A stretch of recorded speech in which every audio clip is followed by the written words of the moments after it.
turpināsim ar mūsu lekcijas otro daļu. Ja pirmajā mēs vairāk skatījāmies uz to, kāpēc Jēzum kaut kas bija jāpaveic cilvēces labā, tad šajā mirklī mēs skatīsimies uz to, ko tad viņš patiešām izdarīja un kā tas attiecās uz mums. Dažkārt kristīgās ticības kritiķi saka, ka tā cilvēkos vairo vainas sajūta, un tad, kad cilvēki jūtās vainīgi, tad ar tās palīdzību manipulē. Manuprāt, tā nav tiesa. Jēzus mūs tiešām izaicina sevi uzlūkot ļoti godīgi. Mēs varētu teikt, jo kā gan, lai citādi cilvēks augtu un mainītos, ja mēs neesam gatavi sevi godīgi uzlūkot, bet varbūt aizmālējam acis un attaisnojam ar kaimiņu kļūdām. Bet tāpat laikā kristīgā ticības mērķis nav cilvēku noslīcināt vainas sajūtā, bet tieši pretēji no tās izvest, ja tā var teikt, no tās atbrīvot. Un šeit, es teiktu, mums redzams kļūst iemesls, kāpēc Dieva mīlestībai vajadzēja atklāties krusta formā. Apostolis Pēters, kas ir arī viens no jaunās derības autoriem un viens no 12 Jēzus mācekļiem, viņš raksta: Viņš, Jēzus Kristus, mūsu grēkus savā miesā labprātīgi uznes pie krusta, lai mēs miruši grēkiem sāktu dzīvot taisnu dzīvi, ar viņa brūcēm jūs esat dziedināti. Kā par notikušu faktu, Pēters saka, ka mūsu grēks ir uznests pie krusta.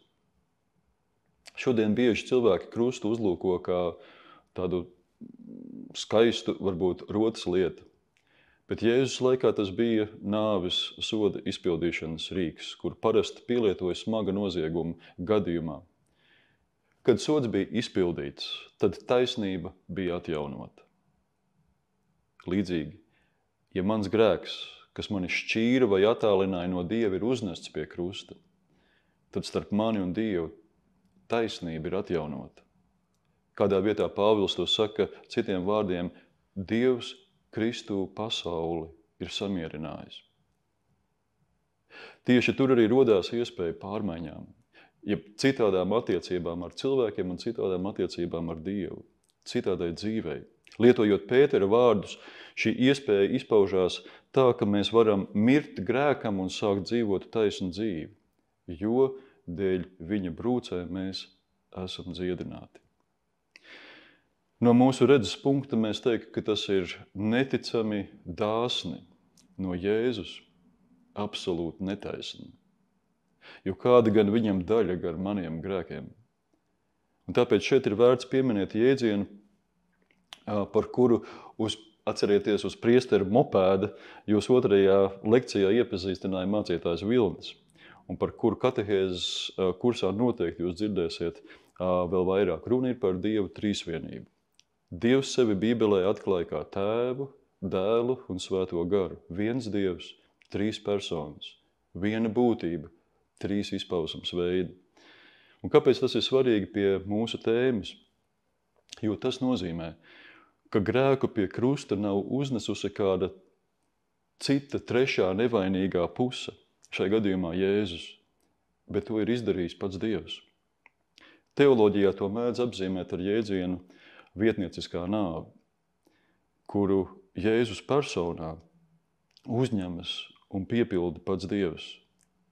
Vācu teologs Jurgens Moltmans saka, viņš ir krustā sistais Dievs. Pirms dažām dienām es dzirdēju stāstu par kādu topošu māmiņu, kas nonāca smagas izvēles priekšā. Viņai bija jāizdara izvēle, vai viņa saglabā savu bērniņu dzīvību vai savējo. Viņa izvēlējās pirmo. Viņa upurēja savu dzīvību, lai viņš varētu dzīvot. Un mēs varam sacīt, ka kaut ko līdzīgu, ko šī māte izdarīja sava viena bērniņa dēļ, Dievs Jēzu izdara dēļ mums visiem. Ja Sokrāta nāve atklāja viņa paša personu, tad Jēzus nāve mums kaut ko būtisku atklāja par to, kāds ir Dievs.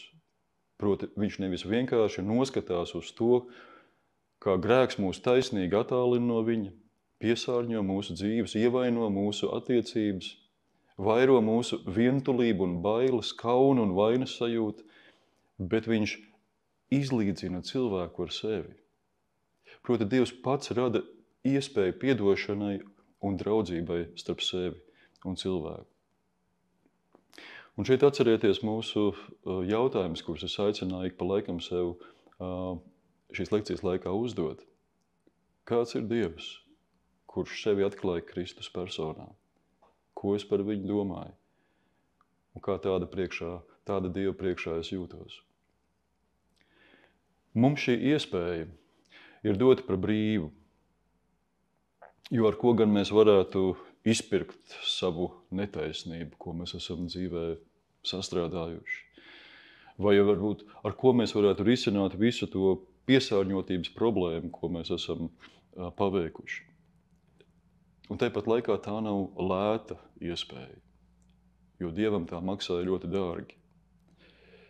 Tā vizuāli izteiksmīgi mēs to varam redzēt Mela Gibsona filmā Kristus ciešanas. Tā ir dārga dāvana. Un, manuprāt, tieši tur slēpjās arī vislielākais izaicinājums. Mums ir grūti pieņemt, ka kaut ko ļoti vērtīgu un svarīgu mums kāds vienkārši uzdāvina. Pret tādām dāvanām mēs parasti izturamies ļoti aizdomīgi. Ja pat mēs esam šajā pašā dāvanā ļoti ieinteresēti, mēs jūtamies skeptiski. Mēs esam pieraduši, ka vērtīgas lietas vienmēr dzīvē ir jānopelna. Savukārt dāvana prasa tādu uzticēšanos, tā prasa ticību. Atcerieties, par ko mācītājs Vilnis savā lekcijā daudz stāstīja. Es kādreiz esmu domājis, vai mūsu netrāpīšana mērķī varēja labot arī citādi. Un noteikti, ka tas bija iespējams. Tomēr Dievs to izvēlējās īstenot mums, apliecinot sevi ziedojošu mīlestību. Un varbūt tas ir tāpēc, ka dzīvojot, es teiktu, ļoti uz sevi vērstā pasaulē, tieši šāda mīlestība spēja mūs dziedināt un mainīt mūsu dzīves virzienu pretīm tam mērķim, kam mēs esam radīti. To brīnišķīgi ilustrē daudziem zināma līdzība par pazudušo dēlu, kur jūs varat atrast Lūkas evaņģēlijā. Tā stāsta par tēvu un diviem dēliem. Viens no tiem atnāk pie tēva un pieprasa viņam piekrītošo mantojuma daļu. Pārsteidzošais ir tas, ka tēvs šo dēlu nesoda, kurš būtībā bija pateicis, ka tu, tēvs, man esi miris. Tēvs atdod dēlam viņa mantojuma daļu un dēls dodas dzīvē. Un viņam ir draugi un draudzenes un dzīve notiek tik ilgi, kamēr ir nauda, bet tad nauda beidzas. Un šajā zemē, kur dēls atrodas, iestājās bats. Dēls piesakās par ganu un rūpējās tur par vietējām cūkām un nodzīvojās tik tālu, ka viņš kāroja ēst to, ko cūkas ēda, bet neviens viņam to nedeva. Un šādos apstākļos dēlam piepieši nāk atklāsme. Un viņš atcerās, ka viņam ir tēvs, un ka tēvam taču ir daudz algāģi, un ka katrs no šiem algāģiem dzīvo daudz labāk nekā viņš šobrīd šajā svešajā zemē. Un viņš nolemj, ka viņš dosies atpakaļ mājās, un vēl pa ceļam viņš iemācās, mēs teikt, no galvas kādu pantu, iestudēt to, kā notikt šī sastapšanās. Viņš saka, tēvs, es esmu apgrēkojies pret debesīm un zemi, es vairs neesmu cienīgs saukties par tavu dēlu, pieņem mani par vienu no saviem algāģiem. Aizkustinošais ir tajā, ka vēl pirms dēls šo savu iestudēto mantru bija paspējis izteikt, tēvs jau pa gabalu viņu pamana, viņu atpazīst, tas nozīmē, ka viņš bija gaidījis viņu, viņš skrien dēlam pretīm, krīt viņam ap kaklu, mauc viņam pirkstā gredzenu, proti atjauno viņa dēla tiesības, apklāja, jeb dod viņam jaunas drēbes, proti apsedz viņa kaunu, un dzīves, jeb svinības var sākties, jo, saka tēvs, šis mans dēls bija miris un atkal ir dzīvs. Viņš bija pazudis un nu ir atradies. Jēzus apraksta šādā veidā Dieva mīlestību, kurā atklājās spēks, kas spēj mainīt un dziedināt. Nu jau mēs varētu sacīt atrast to dēlu un arī neskaitāmus citus dēlus un meitas cauri gadsimtiem. Cilvēki mēdz sacīt, ka var jau būt, ka tiešām Dievs cilvēku mīl, bet, un tad parasti sako dažādi iemesli, kāpēc saka, bet ne mani, iespējams citus. Bet mums ir svarīgi pamanīt, ka šeit runa nav par mums, vai mēs esam kādas mīlestības cienīgi vai ne. Runa ir par to, kāds ir Dievs. Tāpēc baznīcā pamatot mēdz sacīt, ka pat tad, ja tu uz zemes būtu vienīgais cilvēks, Dievs tevi mīlētu tāpat kā tagad.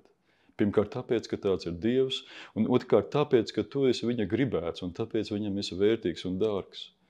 Un tieši te ir iespēja atrast gan jēgu, par ko mēs runājām, gan piederību, gan drošību, gan arī cerību, kas ir redzama mūsu katehēzes kursa simbolā. Un cerība pat nāves priekšā, jo ar nāvi pie krusta, kā mēs zinām, nekas nebeidzās.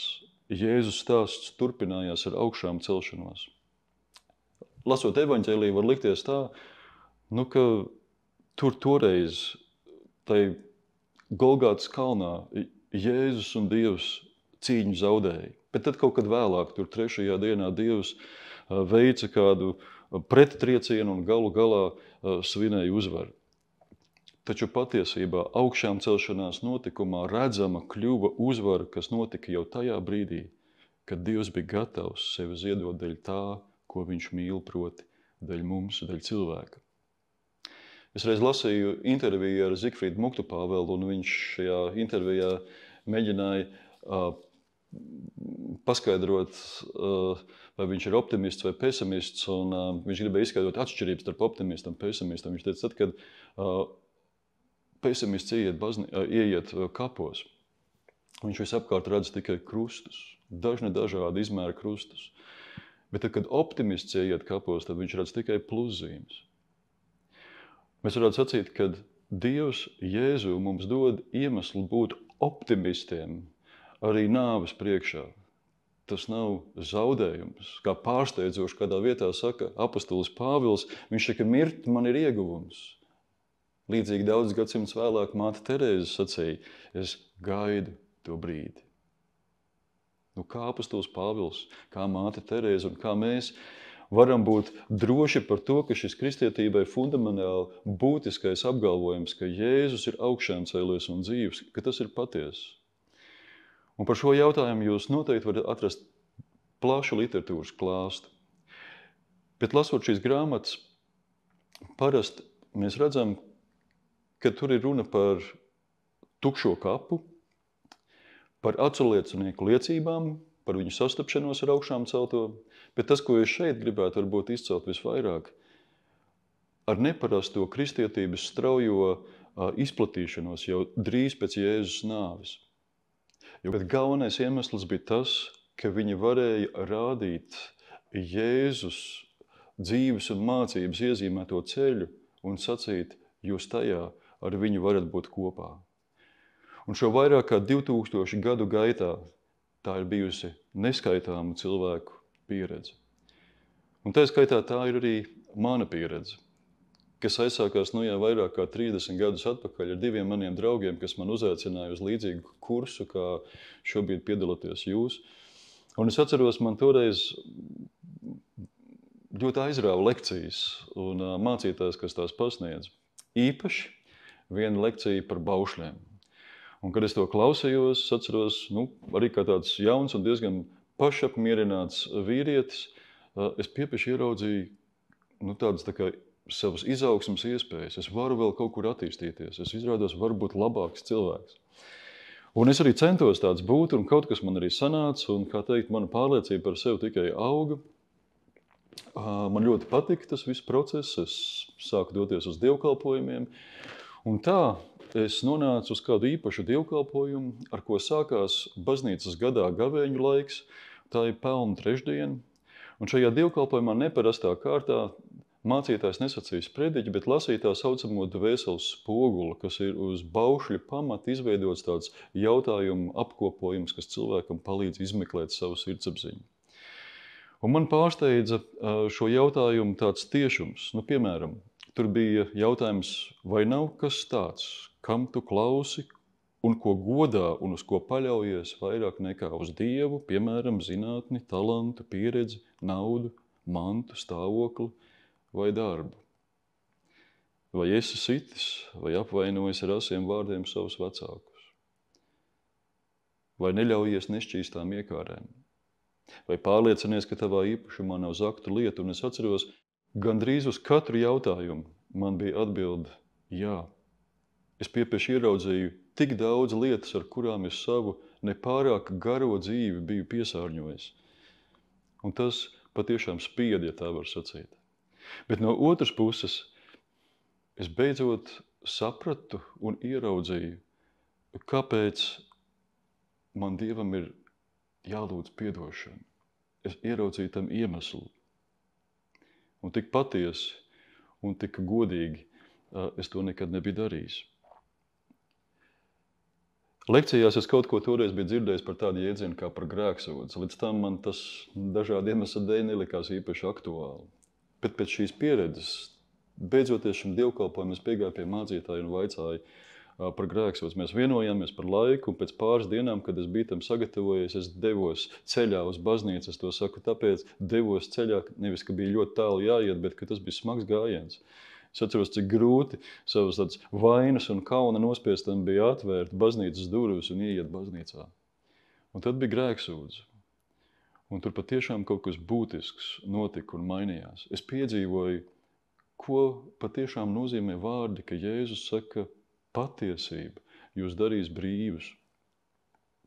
Tieši tas pie manis arī notika. Es piedzīvoju, ko nozīmē, ka man ir piedots. Vieglums, prieks, miers. Jēzus ir teicis, kam daudz ir piedots, tas daudz mīl.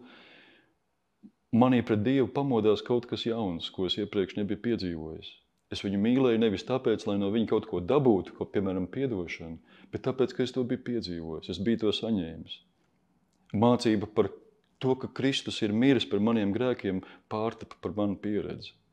Es biju kā Jēzus līdzībā pazudušais dēls, kurš esmu pārnācis mājās. Un tas daudz ko mainīja. Runājot par bailēm, piemēram, es atceros laiku, kad nākot mājās no ballēm naktī pretīm nāca kādi iedzēruši jauniešu bars. Man parasti rokas bija ieliktas kabatās un tās bija kulakos, lai es būtu gatavs vajadzības gadījumā sev vismaz mēģināt sev aizstāvēt. Un tad neilgi pēc šīs pieredzes, ko es jums nu pat aprakstīju, es arī tāpatās devos mājās un man pretīm nāca kāds bariņš iedzēruši cilvēki. Es pagāju viņiem garām un tikai pēc tam pamanīju, ka man rokas nebija kulakos. Un es nebiju atskārtis, ka Dievs, ko es biju iepazinis, viņa klātbūtne manī bija raisījusi tādu drošību un tādu paļāvību. Visbeidzot, pirms dažiem gadiem man uz rokām mūžībā devās mana mamma. No šī notikuma es biju baidījies jau no 6 gadu vecuma, kad es gandrīz savu mammu zaudēju. Tagad tas brīdis bija pienācis. Un pat būdams vairāk kā 20 gadus mācītājs, es negaidīju, ka tādā brīdī ir iespējams piedzīvot tādu mieru un arī cerību. Nāve man tajā brīdī neatklājās kā viens draudīgs, briesmīgs ienaidnieks. Es drīzāk sacītu, kā tāds dabīgs ceļa posms pretīm tam, kam Dievs mūs visus ir radījis. Šodien, noslēdzot mūsu kopīgo ceļa pirmo posmu, es vēlētos jums piedāvāt tādu iespēju, ka tie, kas no jums varbūt nesat nekad tā apzināti sacījuši Dievam, jā, ka jūs to varētu darīt, ja jūs vēlaties. Varbūt tas ir pārāk liels solis. Tādā gadījumā jūs vienkārši to lūgšanu, ko es sacīšu, atkārtojot pie sevis klusībā, varat to izprast kā kādu nelielu soli pretīm tam, ko mēs caur šim katehēzes kursam esam iepazinuši. Es sacīšu īsu lūkšanu, un tie, kas vēlaties, jūs varat pie sevis klusībā to atkārtot. Šai lūkšanai pamatā ir 3 vārdi – piedod, paldies un lūdzu. Lūksim. Jēzu, piedod man visu, ko savā dzīvē es esmu darījis sāpinot sevi, citus un arī tevi. Paldies, ka arī par mani atdevi sev pie krusta. Es gribu novērsties no visa, ko apzinos kā grēku. Un es lūdzu nāc, piepildi mani ar savu garu, lai es saņemtu spēku dzīvot tā, kā dziļi sevī es vienmēr esmu ilgojies dzīvot. Āmen.